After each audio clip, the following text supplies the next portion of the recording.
Good morning student. SST के online class में आपका स्वागत है। इस समय हम लोग इतिहास में चैप्टर सेकेंड भारत में राष्ट्रवाद पढ़ रहे हैं। इसके अंतर्गत हम लोगों ने सबने आज्ञा आंदोलन में भागीदारी, असहयोग आंदोलन और बहुत से सारे मुख्य बिंदुओं को पढ़ा।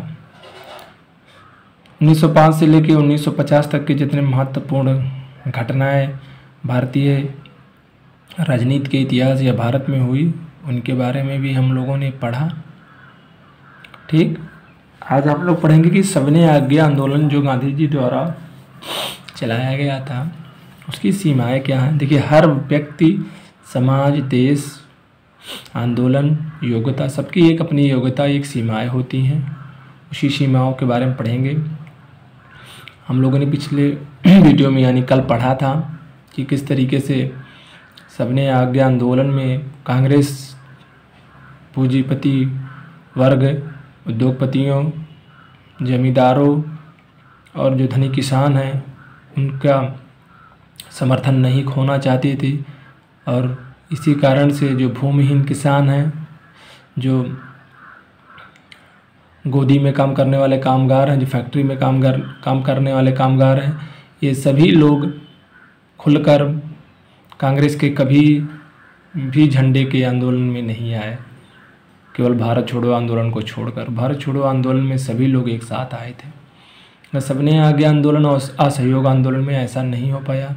कांग्रेस भी खुलकर उनका समर्थन या अपने मंच से अपने मंच पे उनको शाहजहां या उनको अपने मंच से सम्मानित नहीं कर पाती थी या एकत्रित नहीं कर पाती थी। कांग्रेस को इस बात का डर था कि कहीं इन मजदूर वर्गों का समर्थन प्राप्त होने पर हमसे जो समाजवादी लोग हैं, उद्योगपति हैं, जो जमींदार हैं, वो हमसे कहीं नाराज़ ना हो जाएं। और इसी वजह से इन लोगों ने कभी भी खुलकर इन मजदूरों का समर्थन नहीं किया। ठीक है, इसी में था एक दलित वर्ग। दलित वर्ग भी सबने आज्ञा आंदोलन में उतने खुलकर भागीदारी नहीं कर पाया था। ठीक है, इसका भी कारण यह था कि एक तो दलित अपने आप को खुद क्या दलित समझता था, और दूसरा जो कुछ रूढ़वादी हिंदू जातियां थीं, इनको अभी भी समाज में बराबरी का अधिकार या भागीदार नहीं देना चाहती थी। सभी सामाजिक समूह वर्ग स्वराज की आपूर्ति की अवधारणा से प्रेरित नहीं थे।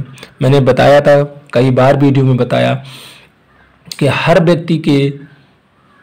व्यक्ति को स्वराज के अलग अलग परिभाषा थी। जैसे मैंने बताया, जो कामगार थे, जो भूमिहीन किसान थे, जो दास के रूप में भूमिहीन जमींदारों के यहाँ काम करते थे, या जो चाय बागान के लोग थे, ये लोग सब लोग अपने जो मेन समस्याएं हैं, जो मिल में काम करने वाले मजदूर, उनको स्वराज का मतलब ये था कि अगर स्वराज आएगा तो उनको घंटे निश्चित हो जाएंगे, उनके स्वास्थ्य की सुविधाएं हो जाएंगी, वेतन सही मिलने लगेगा, दुर्घटना पर बीमा हो जाएगा, काम के समय निश्चित हो जाएंगे। ये सारे चीज़ें। चाय के बागान जो दार्जिलिंग, असम और उधर वाले थे, इनको ये था कि अगर स्वराज आएगा, अपना शासन आएगा तो हमें चाय के बागानों को, ये चाय के बागान में काम करने वाले मजदूरों को ये नियम था कि ये लोग अपने घर नहीं जा सकते थे अन्य मजदूरों की तरह, इन्हें यही चाय के बागानों में ही रहना पड़ता था। जबकि ये चाहते थे कि हम चाय के बागान में काम करेंगे, लेकिन अन्य मजदूरों की तरह हमें भी शाम को अपने घर जाने दिया जाए। ऐसे ही नागपुर के ही कुछ मजदूर थे जिन्होंने क्या किया था, ये आंदोलन में भाग लिया था। दलित वर्ग को भी इस तरीके से मैंने बताया भी, तो ठीक है ना। सबके लिए अपने अलग अलग अछूत कहे जाने वाले ये भारतीय जो थे, सन 1930 में खुद को उत्पीड़ित यानी दलित कहने लगे। तभी तक ऐसा नहीं हुआ था। बहुत समय तक कांग्रेस ने इन दलितों पर ध्यान नहीं दिया था। इसका कारण यह था कि कांग्रेस जो थी वो रूढ़वादी सनातनी हिंदुओं से डरी हुई थी। मैंने बताया कि जिस तरीके से इन लोगों ने मजदूरों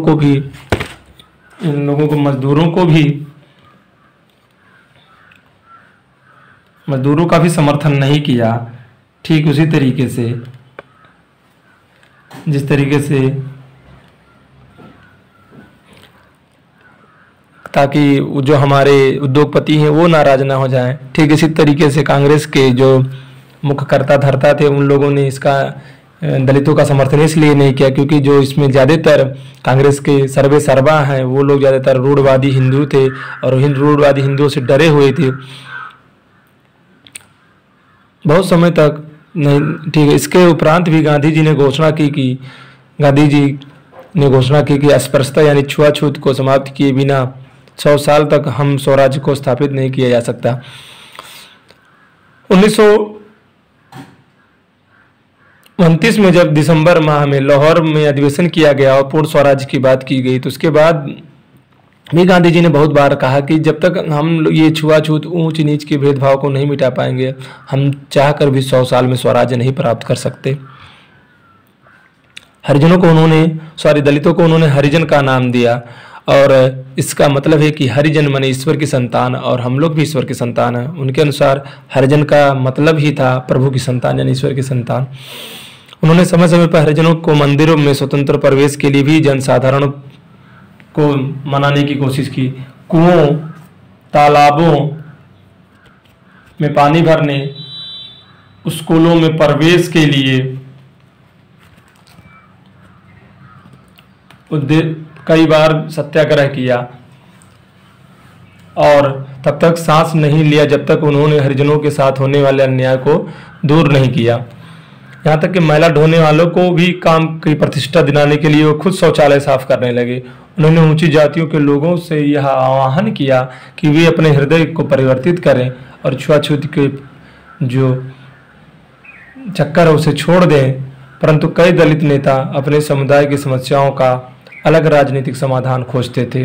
वे खुद को संगठित करने लगे और उन्होंने शिक्षण संस्थानों में आरक्षण की आवाज़ उठाई और मुस्लिमों की तरह दलितों को भी अलग निर्वाचन क्षेत्रों की बात की, जिससे वहाँ पे विधायी परिषदों में इनके लिए क्या हो सके, इनको भी सिर्फ दलित ही चुनकर जा सके। यह उनकी प्रबल मान्यता थी कि उनकी सामाजिक अपंगता अथवा कमजोरी सिर्फ राजनीतिक सशक्तिकरण से ही दूर हो सकती है। कहने का मतलब ये है कि जब तक हमारे यहाँ से कोई अपना भाई बंधु अपने बीच का व्यक्ति नेता नहीं बनेगा या चुनकर नहीं जाएगा विधान परिषद या विधान परिषदों में, तब तक हम लोगों का समाधान या तब तक हम लोगों का उद्धार नहीं होगा। अतः सबने आगे आंदोलन में दलितों की जो भागीदारी थी बहुत सीमित थी। विशेष रूप से महाराष्ट्र और नागपुर के क्षेत्रों में यह संख्या तो खास तौर पे दिखाई देती थी, क्योंकि यहाँ में उनके संगठन काफ़ी सशक्त थे। क्योंकि उस समय यहाँ के में जो सबसे ज़्यादा सक्रिय थे वो थे बाबा साहब भीमराव अम्बेडकर। अम्बेडकर को दलितों का मसीहा कहा जाता था। अम्बेडकर ने सन 1930 में दलितों को न्याय दिलाने के लिए दलित को दलित वर्ग एसोसिएशन में संगठित किया। दलितों के लिए अलग निर्वाचन के सवाल पर ब्रिटेन में द्वितीय गोलमेज सम्मेलन में गांधी जी के साथ उनका काफ़ी विवाद भी हुआ। जब ब्रिटिश सरकार ने अम्बेडकर की मांगें मान ली तो गांधी जी अमरण अनशन पर बैठ गए।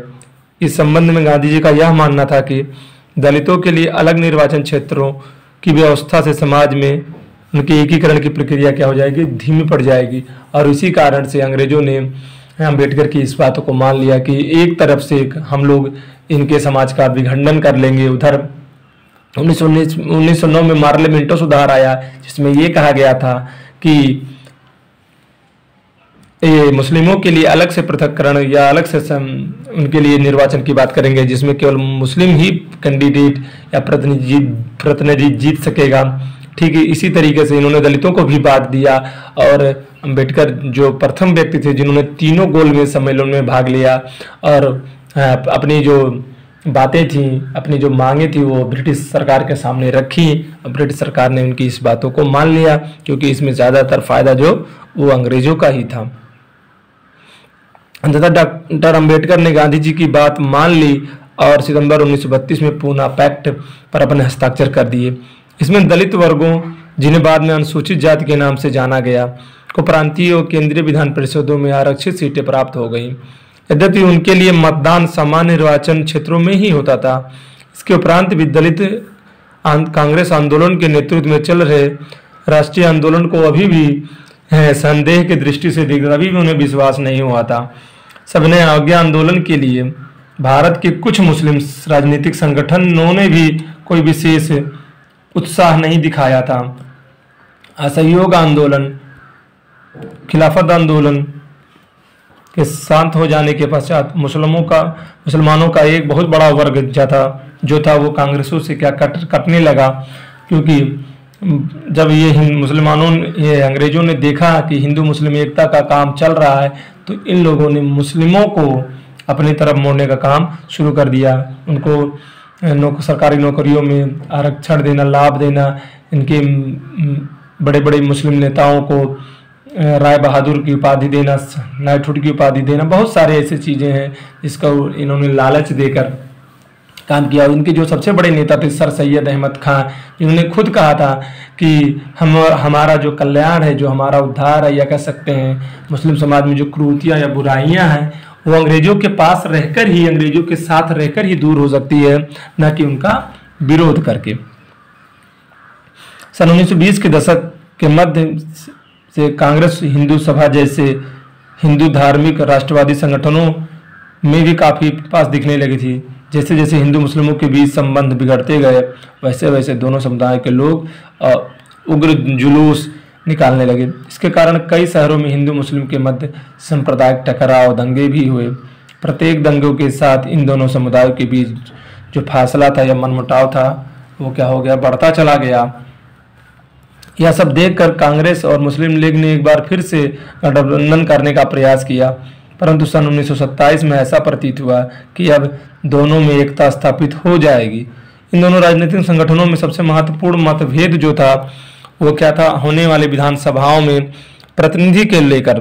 मुस्लिम लीग के नेताओं में से एक नेता जो थे मोहम्मद अली जिन्ना, जिनका यह कहना था कि यदि मुसलमानों को केंद्रीय सभा में आरक्षित सीटें दे दी जाए, हम मुस्लिम बाहुल प्रांत क्षेत्रों में जैसे पंजाब और बंगाल में मुसलमानों की जनसंख्या आबादी के हिसाब से प्रतिनिधि दिया जाए, तो वे मुस्लिमों के लिए पृथक जो निर्वाचन क्षेत्र है उसकी मांग को छोड़ देंगे।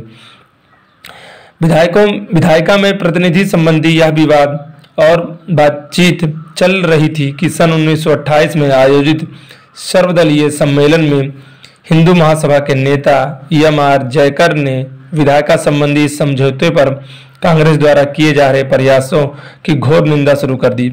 इसके परिणाम स्वरूप इस दिशा में किए जाने वाले सारे समाधान और जो उसके प्रयासों की संभावना थी वो क्या हो गई, खत्म हो गई। भारत में बहुत से सामाजिक समूहों के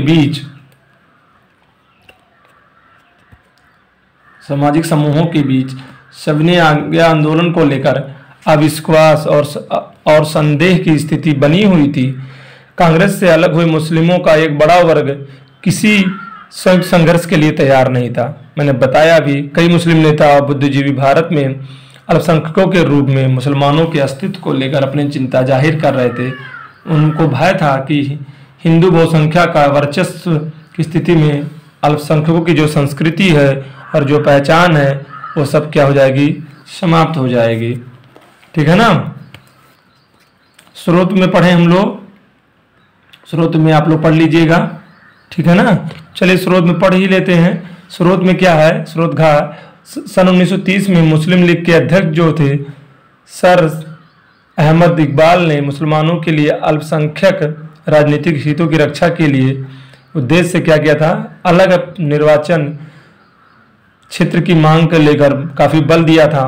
उनका मानना था कि वर्षों के बाद पाकिस्तान की मांग के लिए जो आवाज उठी उसका बौद्धिक जो औचित्य था इसी बयान से उत्पन्न हुआ। उन्होंने कहा कि मुझे यह कहने में जरा भी हिचकिचाहट नहीं है कि अगर अस्थायी जो सांप्रदायिक बंदोबस्त के तौर पर भारतीय मुसलमान को उसके अपने भारतीय होमलैंड में अपनी संस्कृति और परंपरा के अनुसार पूर्ण स्वतंत्र का विकास का अधिकार दिया जाए तो भारत की स्वतंत्रता के लिए अपना सब कुछ निछावर करने के लिए तैयार हो जाएगा। उनका कहना यह था कि मुसलमानों को भी, जैसे अभी बताया है कि उनके जनसंख्या के हिसाब से उनको क्षेत्र के, जैसे बंगाल में जनसंख्या ज़्यादा थी, पंजाब में जनसंख्या ज़्यादा थी, उस हिसाब से इनको क्या किया जाए, उनके क्षेत्र आरक्षित कर दिए जाए केंद्रीय और विधान परिषदों में, तो फिर उन्हें कोई इसकी दिक्कत नहीं है, वो सब आंदोलन करने के लिए तैयार हो जाएंगे।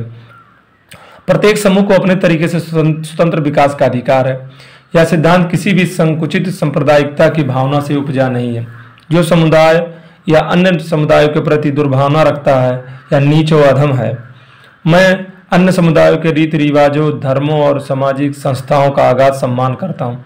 कुरान की हिदायतों के अनुसार मेरा दायित्व है कि अगर आवश्यकता हो तो मैं उनके उपासना स्थलों की रक्षा करूं, परंतु मैं उन सांप्रदायिक समूह को प्रेम करता हूं जो मेरे लिए जीवन और आचरण का स्रोत है, जिसने मुझे अपना धर्म, अपना साहित्य, अपने विचार, अपनी संस्कृति देकर मुझे ऐसा बनाया है। और इस प्रकार मैं अपने मौजूदा चेतना में अपने पूरे अतीत को एक सजीव कार्यात्मक तत्व के रूप में समा दिया। उन्होंने कहा कि हम तैयार हैं अन्य धर्मों की रक्षा के लिए, लेकिन जिस इस्लाम ने, जिस धर्म ने हमें पढ़ाया, बढ़ा लिखाया, उसके खिलाफ या उसकी कमी या उसके विरोध को हम लोग नहीं कर सकते। ऐसे में अपने उच्चतर आयाम में सांप्रदायिकता भारत जैसे देश के अंदर एक लयात्मक समुच्चय के निर्माण के लिए अपरिहार्य है। यूरोपीय देशों की तरह भारत जो समाज है वो कई इकाइयों में बटा हुआ है। भारत के सामुदायिक समूहों की मान्यता दिए बगैर यहाँ यूरोपीय लोकतंत्र को लागू नहीं किया जा सकता। जैसे लोकतंत्र यूरोप में लागू है कि अलग अलग समुदाय को मान्यता दी गई है, इसी तरीके से ये मुस्लिम समाज को भी मान्यता देने की बात कर रहे थे। भारत के अंदर एक मुस्लिम भारत की स्थापना के लिए मुसलमानों की ओर से मांग उठ रही है, जो बिल्कुल सही है। हिंदू सोचता है कि पृथक निर्वाचिका का प्रस्ताव सच्चे राष्ट्रवाद की भावना के विपरीत है, जबकि हिंदू सोच रहा है कि जो ये मांग कर रहे हैं ये राष्ट्रवाद के खिलाफ है, क्योंकि वह मानता है कि राष्ट्र शब्द का अर्थ एक ऐसे सार्वभौमिक मिश्रण से है जिसमें किसी भी समुदाय की इकाई को अपनी निजी विशिष्टता बनाए रखने का अधिकार नहीं है। जबकि भारत के जो लोग वो ये सोचते हैं कि किसी समुदाय, समाज को अपनी विशिष्ट आचरण, अपने विशिष्ट समुदाय या इन चीज़ों के लिए जरूरत नहीं है। अगला जो हम लोग का टॉपिक है बच्चों, वो है सामूहिक अपनेपन का भाव। क्या है? सामूहिक अपनेपन का भाव। ये हम लोग आगे पढ़ेंगे, ठीक है ना।